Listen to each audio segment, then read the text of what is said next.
Hello and welcome to Reality TV News Update, where you'll find the most recent news, entertaining moments, and exclusive behind-the-scenes content. The FAP Alliance faced its biggest obstacle of the season thus far with two of the members on the block.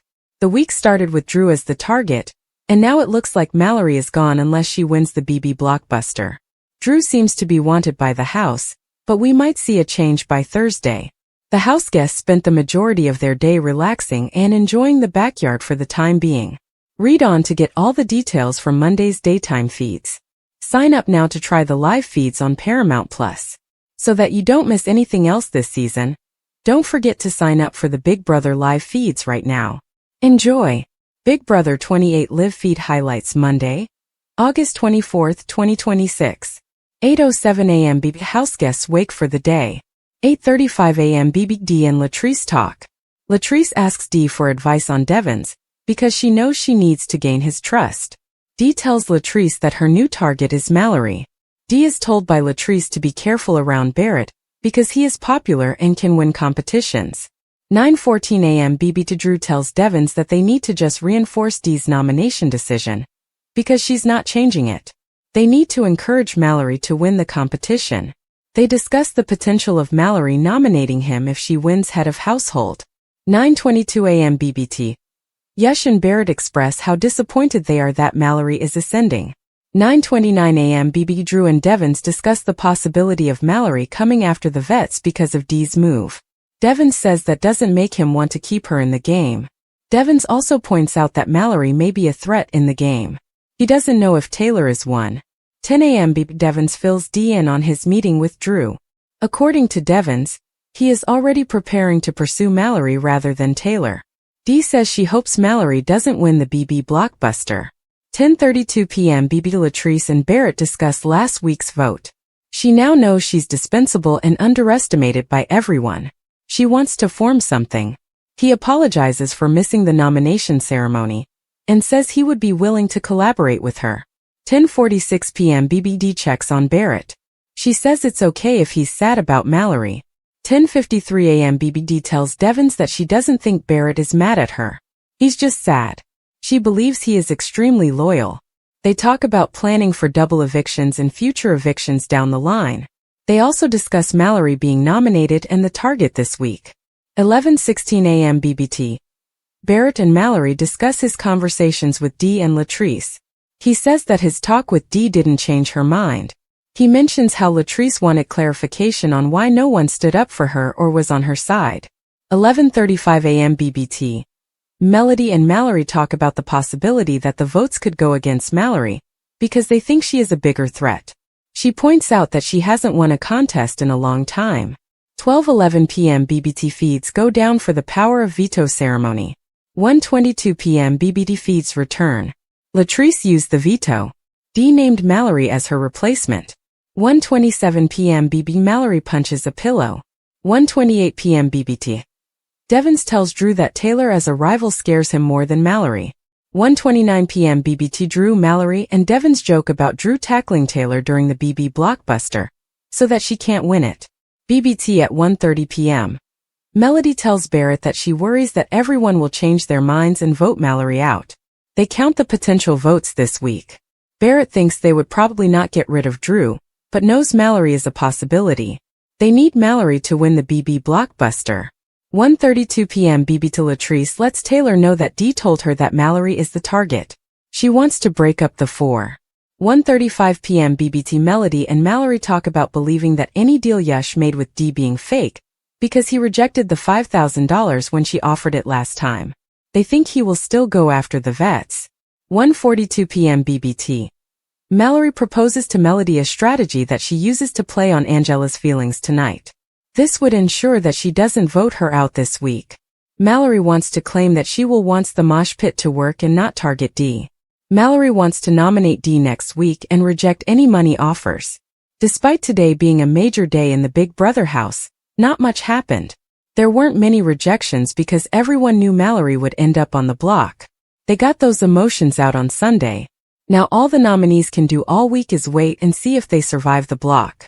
Lala won the power of veto and used it on herself, and Dee put Mallory up in her place. Drew, Taylor and Mallory are the three on the block. The name that is not up there is Yash, and the reason is that Dee spent the $5,000 BB bribe to keep him off it, an offer she made with a threat attached and one he took. Hours later he was naming a 4 in the HOH room. And by evening Drew was in the gym promising his vote to the two women on the other side of the house. Jump to 10:25 a.m. Drew asks for the smoke 3:30 p.m. Yash names a 4 5:31 p.m., the bacon fiasco. Where the week stands. Dee is head of household for the second time this season. Mallory took Lala's place after she used the power of veto on herself. Drew, Taylor and Mallory are the only remaining house guests. At 10:11 a.m. Dee made the offer. Again, here's the 5K. You cannot put any of us up for the next HOH that he wins. She also said what she would do if he refused. And if he says no, I'll F and backdoor you. The seat that Yash is not sitting in costs $5,000.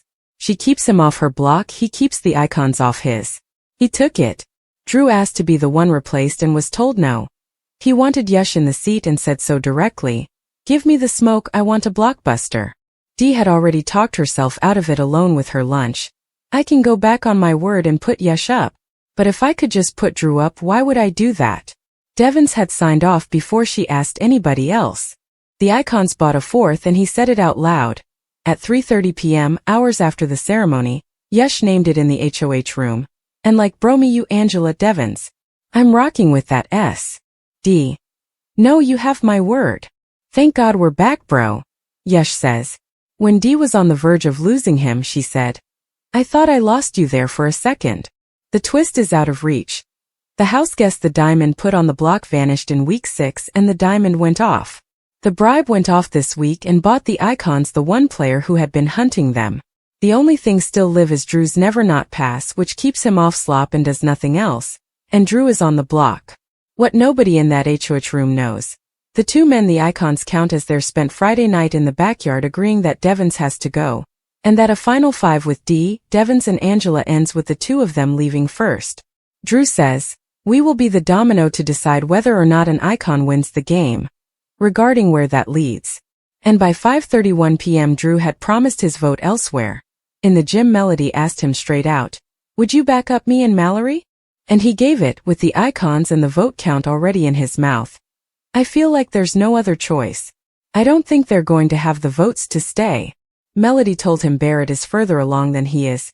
Me and Mallory asked him about it a bunch and he seems like more on board than you are. Neither of them wants Lala in jury. And neither of them has forgiven her for the morning she made the house wait until Thursday for bacon. The same day she went downstairs to punch a pillowcase with Dee's name tag pinned to it. Dee has spent real money to turn her loudest hunter into a number. And it worked for a week. This is where the divide is. What she bought is protection from Yash's next HOH, not loyalty. And the men she did not have to pay for are the ones already planning to cut her closest ally. The man sitting on the block has spent the day accepting offers from both sides and has the block set. The question is whether Drew goes before he can act on any of it. 3:10 p.m. fairly quiet. 3:25 p.m. feeds are heating up. It must be boiling in that pool. Freaking feeds on fire right now. 3:30 p.m. Yash and Dee HOH. The veto ceremony is over. Dee replaced Lala with Mallory after she used the power of veto on herself. Taylor and Drew remain on the block. Yash was never nominated and it cost Dee $5,000. She spent the BB bribe on him, the deal being that she keeps him off her block, and he keeps the icons off his when he wins a head of household. He used it. Drew had spent the previous morning in the bathroom asking her to put Yash up instead. Yash is recapping the deal. Yash. I told her before noms we're even. Dee. That's F under perfect. Yash. If she doesn't put me up, I'll remember that. Dee, yep. That's great. Then he names a 4. Yash. And like Bromy you Angela Devins. That S is rocking me. Dee, no me too. I'm rocking with that S like let's go. Yash says. Dee. No, you have my word. Yash declares. Like this it will be good. Dee, yeah, we'll be fine. We gotta figure out ways to get everybody else, but whatever it is what it is. Yash. And once more I believe if that is our core. And like Bromy you Angela Devins. That S is rocking me. Yash. Dee, 100. I love that we're cool with it. Yesh said, let's go. And thank God we're back, bro. D, I know. I thought I lost you there for a second. Yesh. That's on me a little bit, I think. D. I'm telling you. Yesh.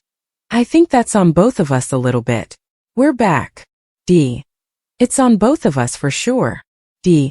I genuinely thought in that church, I'm like, oh, you know what, Devins and Melody. And like, even leaving you, I'm pretty sure people were like, what the F? But whatever, you know. It is what it is. She looks at her feet from below. D. Wait, why am I in my shower shoes? Yesh. What did you eat?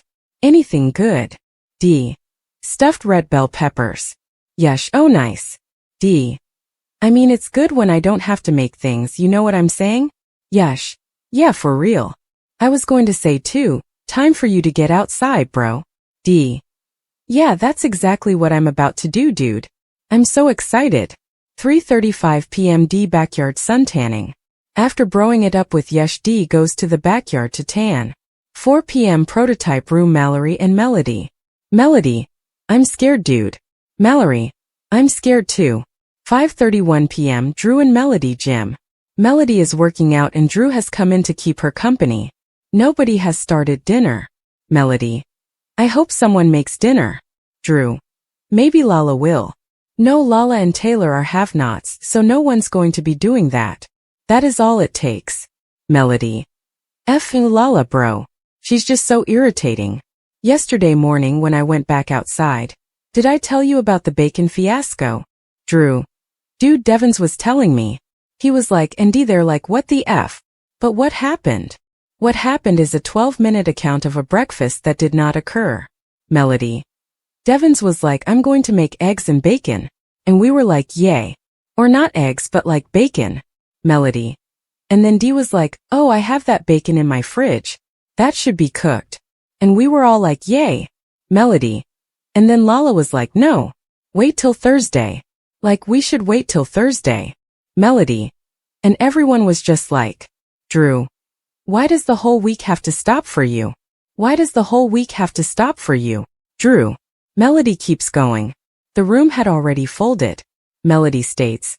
She's like, no, we should wait until Thursday. As a result, they responded, okay, fine, whatever. Melody. And then I was like, F this, I'm going to give some pushback. I was like, oh, but it's Sunday. It's Sunday. Melody. And she was like, yeah, I know that. And I was like, yeah, like Sunday morning, like, you know, breakfast. Melody. And she's like, yeah, it's a beautiful day. Like, what is the significance of that? Melody. I was like, never mind, bro. She could not remember what Lala said next, only that she left. Melody.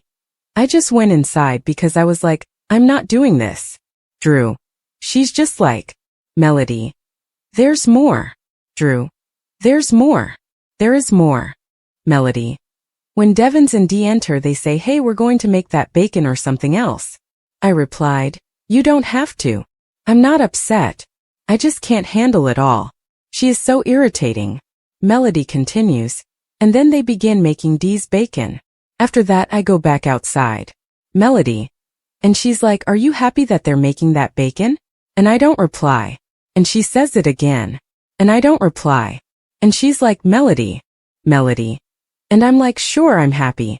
I didn't want the effing nice bacon, dude. I was fine with whatever. Melody.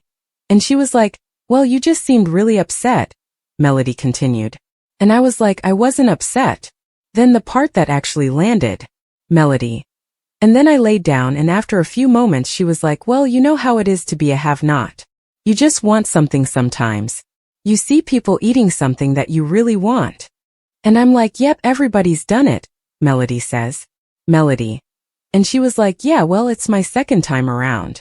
Drew asks the math about that, but he gives up. Drew. Man, I don't know.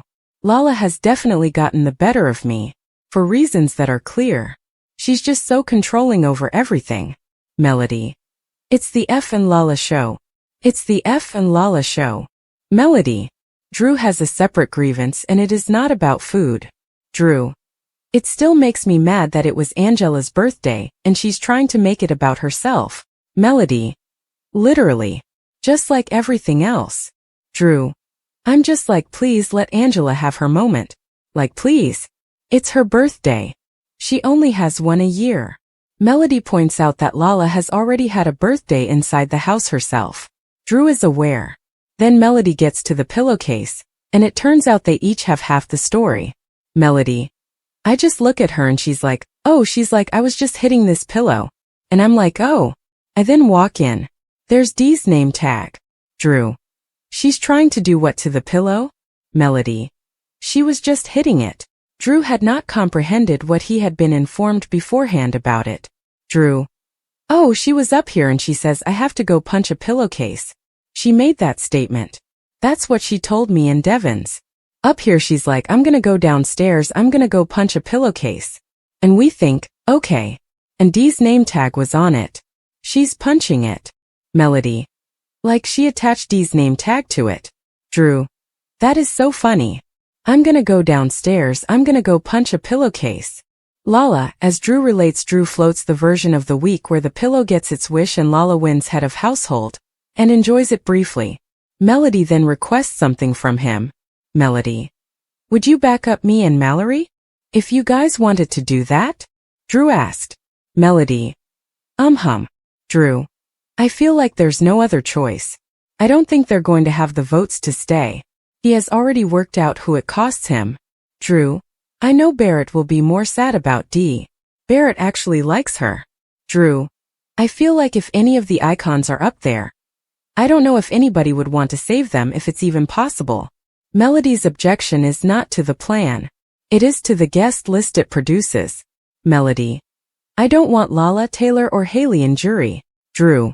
We'll get Taylor out this week. God. But I would rather have Lala not in jury than Haley. Melody. I don't want either one of them. Well, I don't know if that's going to be possible. Melody. Actually, I don't mind Taylor. She just pisses me off like game-wise. Drew. Anytime she's not talking about game. We were hanging out on Yesha's H. I was like, she's fine. Drew comes back to the one name he is not sure of. Drew. Do you think Barrett would support the decision of your guys? Melody. Me and Mallory asked him about it a bunch and he seems like more on board than you are. Drew. I was just worried about him. One of them raises the possibility that Barrett is lying to both of them, and the other concedes it. Melody. I hope not. The game talk ends there and does not come back for a while. Melody has landed on the fact that it is Sunday, and Sundays used to mean something. Melody. When I was a part of that sketch show, Falling Apart, shout out Falling Apart Phoenix, we always rehearsed on Sundays. And it was so fun because we'd meet in the daytime and rehearse all the sketches, or if it was a writing day or a pitch day, whatever it was. Additionally, we typically drank. Melody. Sometimes we'd be at someone's place who has a pool, and then we'd just pool and drink after. And it was so fun because everybody's funny. Obviously. Melody. Or we'd meet somewhere because a lot of people live downtown, so we just go out and drink at all the really cool downtown bars. So fun. The part she misses most is the part nobody in the audience thinks about. Melody. Especially after our shows. We would go and put up all the videos and pictures from the show on the TVs and watch it, because we never got to see it ourselves. Melody. That's my favorite part because that S is so funny. And you don't get to see it because we're in a green room. Drew. So then after the fact it's cool to be like, oh, that's what it looked like. Which gets them eventually to the show they are actually on. Drew. Yesterday Taylor said the season sucks. Melody. Yeah. Drew. I think just because she's mad. Melody. I kind of agree. Drew. Why is it so bad? Melody, who is in it, gives the answer of somebody who has clearly thought about how it plays. Melody says, I don't think it's bad. I think it's really funny and like entertaining. But if I was watching this at home, I'd probably be like, ugh. Drew. Would you be hate watching? Melody. Yeah. Melody. I'd be like, damn, they got out all the comp beasts right away, which is cool, but then it's like, damn. In the first week, we went back to cavemen. If I was watching this at home, I'd probably be like, ugh. Harmony 6:25 p.m. Mallory going full quack pack. Drew and Barrett, storage room. At 6:49 p.m. Drew is in the storage room attempting to bring Barrett with him 90 minutes after Melody asked Drew to support her and Mallory in the gym. Barrett is not signing anything. Drew. I believe you ought to be a part of it. Barrett. No. I might be a part of it, but I'm not gonna tell them I'm gonna do it. I'll be straight up no. You can do it on your own if you want to. Drew's counter is not to argue with the refusal.